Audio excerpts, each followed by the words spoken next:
it's Tom from PC Gamer here at PAX West with Aton of 20XX. How you doing? I'm doing great.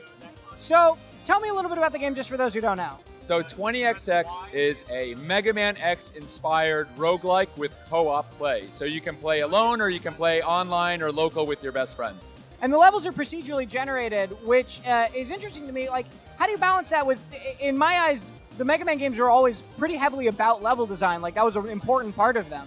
Yeah, so this game differs a lot from the traditional Mega Man games because of the roguelike nature. So it's much more akin to something like Rogue Legacy or Crypt of the Necrodancer, where we have kind of chunks that we stitch together that are designed, and then we stitch together how they work, and you have to go and explore the level, kind of find what's out there, so it feels like a different game. It's not exactly the same as your traditional, well, I always know the pattern of every single enemy and where they're going to be, but it adds to replayability so much that our fans love it. Cool. And we spoke briefly earlier about how Mighty Number 9 coming out actually ended up helping 20XX on Steam.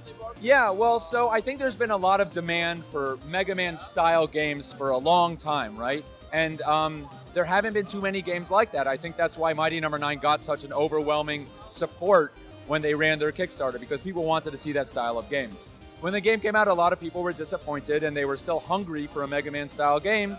And, you know, they started looking around, they started poking around on Reddit, and they saw, oh, there's this other game, 20XX, that seems to do something similar, so they wound up coming over to us and trying our game instead.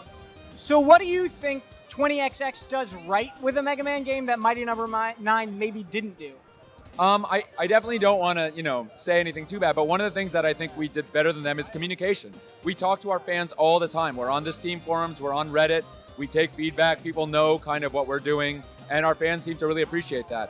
We do updates for the game because we're in early access every 2 weeks like clockwork, and there's a countdown timer on the main menu that says this is when the next update's going to come, and we give notice about what it's going to be. So that line of communication's been great because people know kind of what we're doing and what we're thinking.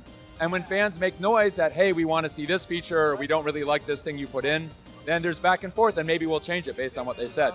So what are some of the features that you add in those updates? Like new bosses, new items? Oh my gosh, there's so much stuff we've added. So new bosses, there's armor sets where you can, so in like Mega Man X, you can get armor upgrades for your gun, your helmet. So we have sets of those and you can mix and match those and those give you new abilities. We just added an update where all of our boss weapons have now secondary purposes that you can use in level that'll do things that are interesting. So for instance, one of the weapons, we have an ice weapon that will go in the fire level and freeze the flame spewers. We have another one that's my favorite. There are vending machines in the game because it's a roguelike, so you have random things. So you can buy stuff at vending machines. And there's one weapon that if you charge it up, it'll knock over the vending machine. And then you can just get the guts of it. It's like what you want to do in real life when it eats your money and doesn't give you the Doritos. Cool, and when can we expect 20XX to hit 1.0? You guys have been in early access for a pretty long time already. Nice try. It'll be done when it's done. It's already in beta, and it's already a complete game. So if you buy it, there'll be more than enough stuff to do, but we've still got a lot more stuff we want to add. There's still lots of end-of-game stuff that we're adding in, lots of cutscenes, and those are things that we'll be adding in over the coming months. Cool, well thanks very much for talking with us, and stay tuned at PCGamer.com for more from PAX West.